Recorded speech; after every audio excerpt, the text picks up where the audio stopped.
Coba Anda bayangkan sejenak skenario ini.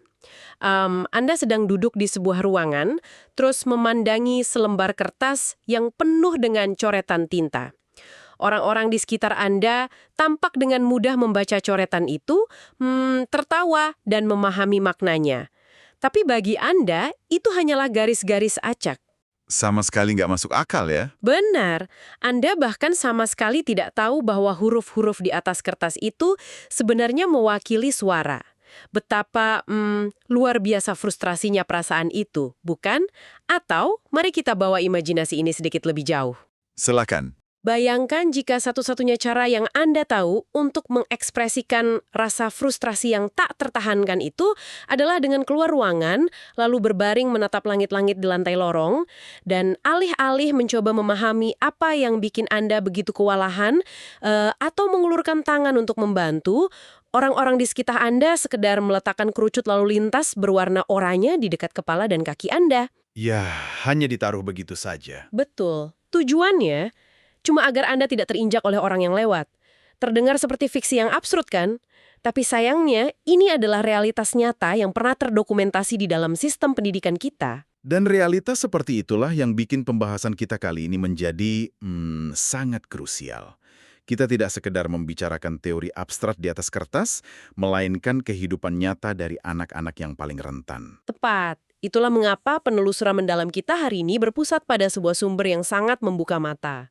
Judul bukunya adalah Special Education for Young Learners with Disabilities, Volume 34 dari seri Advances in Special Education. Buku ini diedit oleh Festus I. Obiakor dan Jeffrey P. Bakken. Yang pada dasarnya mengumpulkan wawasan paling mutakhir dari berbagai ahli di bidang pendidikan khusus ya. Iya, betul banget. Dan misi eksplorasi kita hari ini sangat spesifik untuk Anda para pendengar. Kita akan membongkar strategi-strategi yang sudah teruji oleh para ahli tentang bagaimana kita mengidentifikasi, memahami, dan yang paling penting mendukung anak-anak usia dini yang berhadapan dengan kesulitan membaca, masalah perilaku yang menantang, hingga disabilitas intelektual. Tapi sebelum kita menyelam lebih dalam ke berbagai strategi tersebut, ada satu fondasi penting yang perlu kita pahami bersama. Tentang mengapa teks ini sangat menitikberatkan pada anak usia dini. Kenapa harus usia dini ya? Karena kita tidak hanya melihat apa masalah yang dihadapi anak-anak ini, tapi mengapa intervensi dini itu secara harfiah bisa mengubah arsitektur masa depan mereka. Kita sedang berpacu dengan jendela waktu neurologis yang sangat sempit. Maksudnya masa Golden Age itu kan? Tepat sekali. Di tahun-tahun pertama kehidupan, otak anak berada pada tingkat plastisitas tertinggi. Otak mereka ibarat spons yang sangat reseptif terhadap perubahan dan pembelajaran baru. Jika kita melewatkan jendela emas ini dan baru mulai memberikan dukungan saat mereka sudah masuk sekolah dasar, tantangannya tidak hanya bertambah. Tapi berlipat ganda ya? Jenis, melainkan proses membangun fondasi neurologis dasar yang akan membantu mereka seumur hidup. Oke, mari kita bedah ini. Karena bagian sejarah dari bab pendahuluan oleh Jeffrey Bakken sendiri, rasanya kayak membaca novel distopia. Padahal ini adalah sejarah modern kita. Sangat suram. Iya, coba bayangkan realitas ini. Sebelum adanya undang-undang seperti Public Law 94142 pada tahun 1975 di Amerika Serikat, yang kemudian menjadi fondasi bagi hak pendidikan anak disabilitas, situasinya benar-benar memprihatinkan. Jika Anda pada masa itu memiliki anak dengan disabilitas kognitif atau fisik yang parah, negara pada dasarnya lepas tangan. Tidak ada layanan publik sama sekali. Sama sekali tidak ada. Seringkali, anak-anak ini tidak mendapatkan akses ke layanan pendidikan. Opsinya cuma dua, dan dua-duanya menyedihkan. Banyak dari mereka yang akhirnya diisolasi, dijauhkan dari masyarakat, dan ditempatkan di institusi-institusi negara. Yang mana fasilitasnya sangat minim. Benar. Tempat-tempat ini seringkali tidak lebih dari sekedar fasilitas penampungan yang hanya menyediakan makanan dan tempat tidur. Tidak ada stimulasi pendidikan, apalagi rehabilitasi. Dan bagi orang tua yang menolak institusi tersebut, Pilihannya hanya mendidik anak sendirian di rumah dengan segala keterbatasan atau membayar biaya yang sangat mahal untuk sekolah swasta khusus. Anak-anak ini benar-benar tidak terlihat oleh sistem. nah, jika kita hubungkan ini dengan gambaran yang lebih besar, kita bisa melihat bahwa transisi dari masa isolasi tersebut menuju apa yang sekarang kita kenal sebagai Individuals with Disabilities Education Act atau IDEA adalah sebuah revolusi paradigma yang monumental. Sebuah titik balik ya. Ya, Idea bukan sekedar dokumen hukum, melainkan deklarasi nilai kemanusiaan. Dan bagian yang paling radikal sekaligus paling efektif dari perkembangan ini adalah munculnya fokus pada intervensi dini, terutama yang diatur dalam bagian C dari Idea. Bagian C ini khusus untuk siapa? Khusus untuk bayi dan balita, dari saat mereka lahir hingga usia 3 tahun. Yang bikin ini luar biasa adalah pergeseran pendekatannya. Sistem pendidikan mulai menyadari bahwa mereka tidak bisa hanya berurusan dengan anak di dalam ruang kelas. Pendekatannya berubah menjadi sangat berpusat pada keluarga atau family-centered. Berpusat pada Chloride Day ini maksudnya bagaimana prakteknya di lapangan? Karena saya membayangkan seorang guru atau terapis mungkin merasa bahwa merekalah yang paling tahu. Kan mereka yang bersekolah untuk itu. Itu poin yang krusial. Filosofi barunya justru membalik asumsi tersebut. Terapis atau pendidik usia dini menyadari bahwa seberapapun hebatnya mereka hanya menghabiskan mungkin 1 atau 2 jam seminggu dengan sang anak. Sisa waktunya ya sama orang tua kan? Benar. Jadi orang tualah yang secara resmi diakui dan diberdayakan sebagai guru terbaik sekaligus yang paling utama bagi anak mereka. Alih-alih membawa anak ke klinik yang steril dan asing, terapis datang ke lingkungan alami anak. Langsung ke rumah mereka? Ya, ke ruang tamu keluarga, ke meja makan mereka. Dan pekerjaan utama sang terapis bukan sekedar menterapi anak, melainkan melatih orang tua. Jika orang tua dibekali keterampilan dan merasa percaya diri dalam memandu anak mereka 24 jam sehari, perkembangan anak akan melesat jauh melampaui apa yang bisa dicapai di ruang klinik. Sangat masuk akal. Dan bagi Anda yang mau mendengarkan saat ini, baik Anda yang memiliki anak, seorang pendidik, atau sekedar individu yang peduli pada bagaimana struktur masyarakat kita dibangun, Anda mungkin bertanya-tanya mengapa pergeseran sejarah ini relevan untuk Anda. Karena ini mengubah definisi kita ya. Tepat. Ini relevan karena ini mendefinisikan ulang apa arti kata inklusi. Seringkali kita terjebak pada pemikiran bahwa inklusi itu sekedar membuka pintu sekolah reguler, menempatkan anak dengan disabilitas di kursi belakang, dan berharap mereka entah bagaimana bisa beradaptasi. Padahal, inklusi sejati jauh lebih kompleks. Menurut teks yang kita bedah, inklusi sejati harus memenuhi 4 pilar utama. Pertama, akses universal, di mana anak benar-benar bisa masuk dan terlibat. Kedua, akomodasi, yang berarti lingkungan yang diubah untuk memenuhi kebutuhan anak, bukan anak yang dipaksa menyesuaikan diri. Pilar ketiganya sangat penting, yaitu kemajuan perkembangan. Iya, ini krusial. Anak di lingkungan inklusif harus menunjukkan perkembangan akademis dan sosial yang setara atau lebih baik daripada jika mereka diisolasi. Dan keempat, integrasi sosial. Harus ada interaksi yang bermakna, bukan sekedar berada di ruangan yang sama. Keempat pilar inklusi itu sebenarnya menjadi jembatan analisis yang sempurna untuk masuk ke tantangan spesifik pertama yang dibedah di buku ini. Bab 2 yang ditulis oleh Christy R. Austin dan Sharon Vaughn membawa kita ke sebuah hambatan yang seringkali menjadi tembok besar, yaitu kesulitan membaca. Nah, bab 2 ini yang paling bikin saya penasaran. Mereka menyajikan sebuah teori fundamental yang dikenal sebagai The Simple View of Reading atau pandangan sederhana tentang membaca. Penulis merangkum proses membaca ini ke dalam satu rumus matematika yang sangat elegan. Rumusnya bagaimana itu? Kemampuan membaca kata atau decoding dikalikan dengan pemahaman bahasa atau language comprehension sama dengan pemahaman membaca. Nah, disinilah bagian yang sangat menarik. Saya ingat ketika membaca bagian teks itu, saya sampai harus berhenti sejenak. Coba perhatikan baik-baik matematika di balik rumus tersebut. Rumusnya menggunakan operasi perkalian. Dikali, bukan ditambah. Benar, dikali bukan ditambah. Ini adalah momen aha yang sesungguhnya. Kalau itu penjumlahan, anak yang lemah di satu sisi mungkin bisa tertolong oleh sisi lainnya.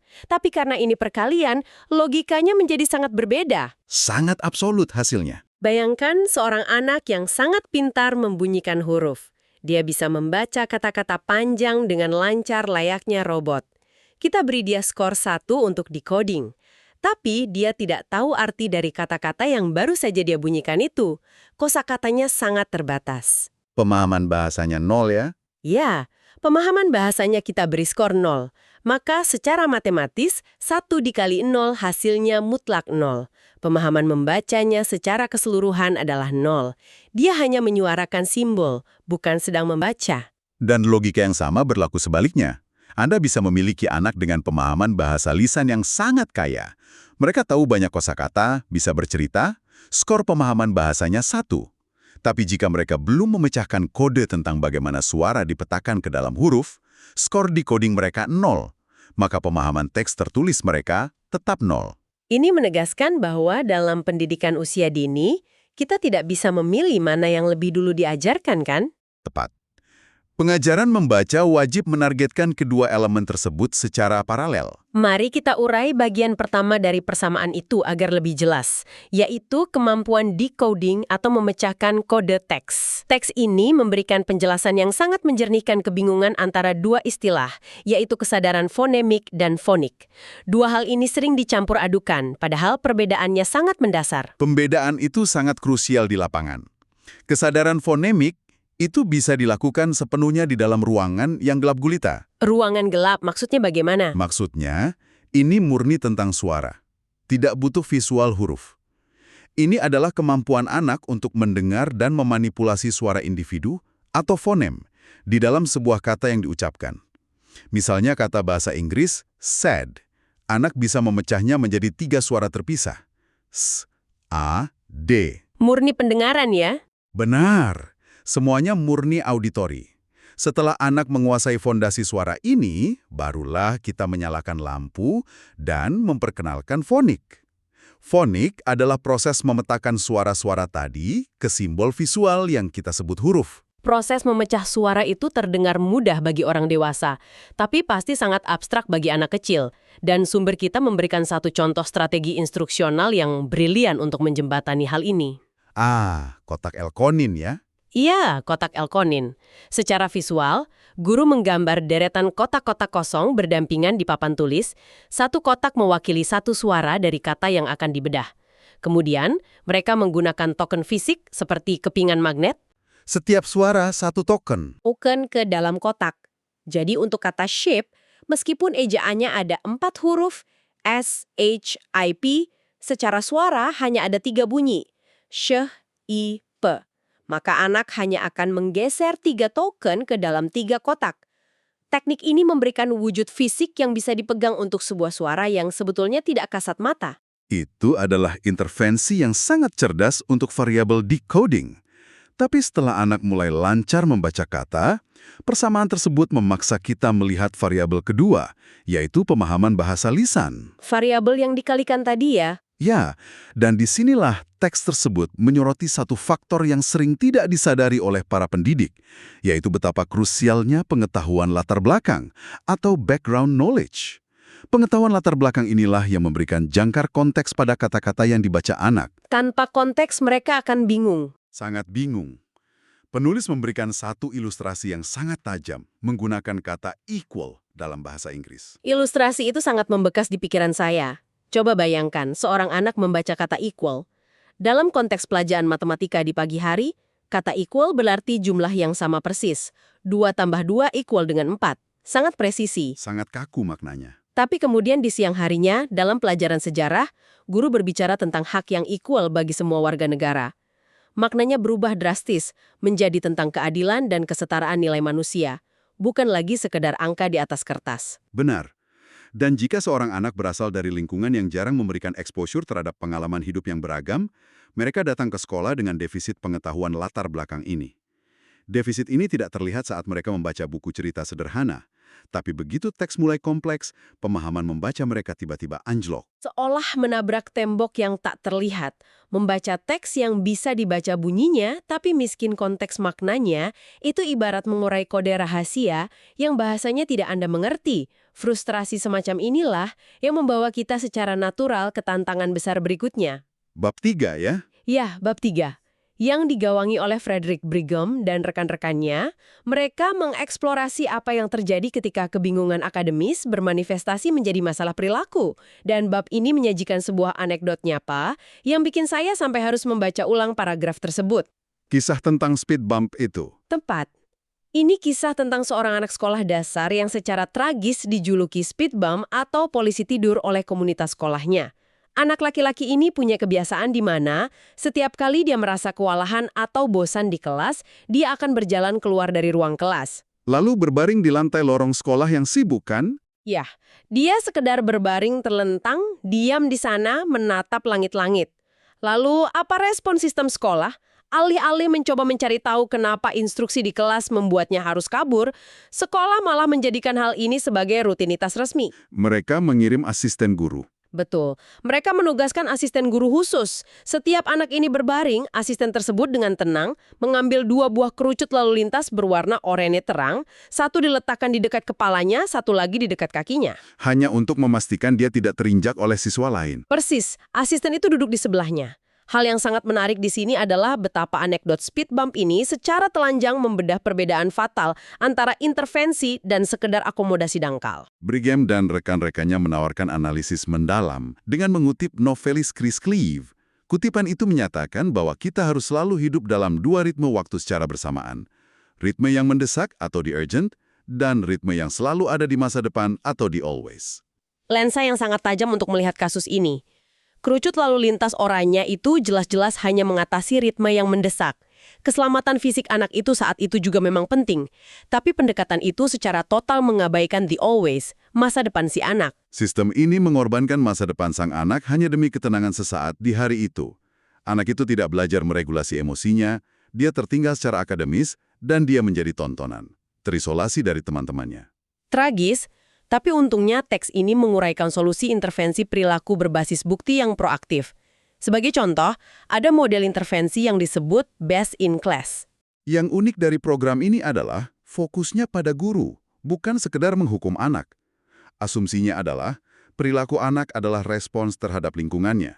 Guru dilatih ulang ya? Ya, mereka diajarkan untuk memberikan instruksi yang jauh lebih jelas, melakukan peringatan lembut sebelum transisi kegiatan, dan yang terpenting, memberikan pujian yang sangat spesifik untuk perilaku positif sekecil apapun.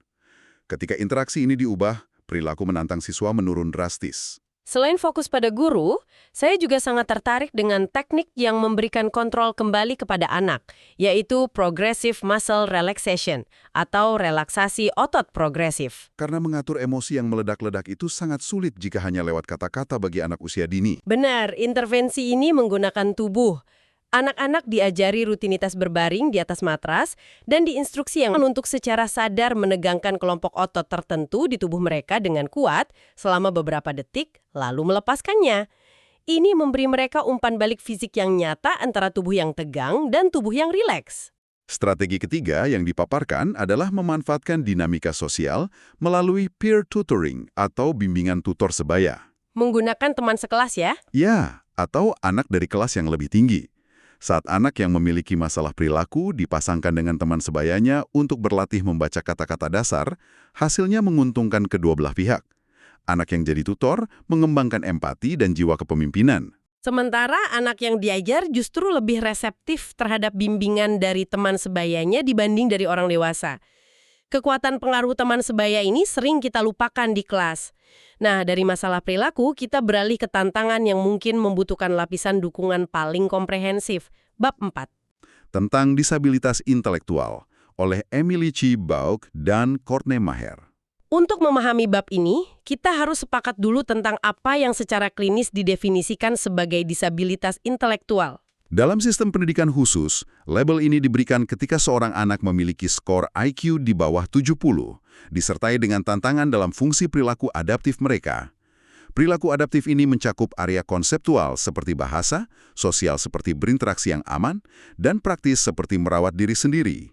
Jadi, apa makna dari semua ini bagi bagaimana kita merancang pendidikan mereka di tahun-tahun awal? Konsep kuncinya adalah pergeseran filosofis kurikulum. Untuk anak usia dini, fokus utamanya adalah learning to function, atau belajar untuk berfungsi. Mengontrol motorik halus dan komunikasi awal. Tapi, seiring anak tumbuh menuju remaja dan dewasa, lintasan pendidikan ini berbelok tajam menuju functioning to live, atau berfungsi untuk hidup mandiri. Penekanannya berubah drastis menjadi keterampilan bertahan hidup. Bagi anak dengan disabilitas intelektual, akademis dan keterampilan hidup sehari-hari adalah satu kesatuan. Kekaburan antara akademis dan kehidupan sehari-hari itulah yang melahirkan strategi embedding atau pembelajaran yang terintegrasi secara natural. Kita tidak mengajarkan keterampilan hidup secara terpisah di dalam simulasi buatan. Contohnya pas makan siang itu ya. Tepat. Kita menanamkan instruksi itu ke dalam waktu makan cemilan. Anak belajar cara meminta sesuatu dan etika menunggu giliran karena ada motivasi nyata. Mereka menginginkan biskuit tersebut. Dan pendidik dituntut merencanakan pengajaran melewati 4 tahapan. Tahapan apa saja itu? Pertama, akuisisi. Anak mempelajari keterampilan baru. Kedua, kefasihan. Anak bisa melakukannya dengan lancar. Ketiga, pemeliharaan. Memastikan anak tetap ingat cara melakukannya bulan depan. Dan keempat, generalisasi. Apakah anak mampu menerapkan keterampilan meminta biskuit dari guru untuk meminta mainan dari temannya di taman bermain? Generalisasi ini ujian sesungguhnya. Dan berbicara mengenai memfasilitasi komunikasi serta keterampilan hidup, kita tidak bisa mengabaikan teknologi asistif. Teknologi ini benar-benar mendobrak batasan ya. Tentu saja ada teknologi tinggi seperti Augmentative and Alternative Communication atau AAC. Bayangkan iPad dengan aplikasi Proloquo to Go. Bagi anak yang secara fisik tidak bisa berbicara, antarmuka visual ini menyuarakannya untuk mereka. Secara harfiah memberi mereka suara. Tapi buku ini juga menyoroti kehebatan AAC berteknologi rendah yang sama efektifnya, seperti Picture Exchange Communication System atau PEX. Yang menukar gambar itu? Benar.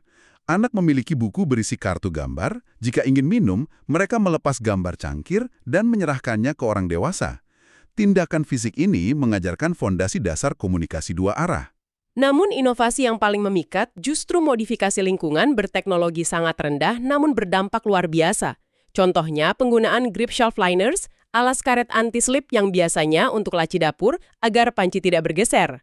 Dipotong dan diletakkan di bawah mangkuk makan anak. Ya, karet murah ini menstabilkan mangkuk sehingga tidak meluncur kemana-mana saat anak dengan tantangan motorik parah berusaha keras menggunakan sendok. Mereka belajar kemandirian saat makan. Dan contoh favorit saya adalah penggunaan kolam renang tiup anak-anak di dalam ruang kelas. Tanpa air tentunya. Tentu tanpa air.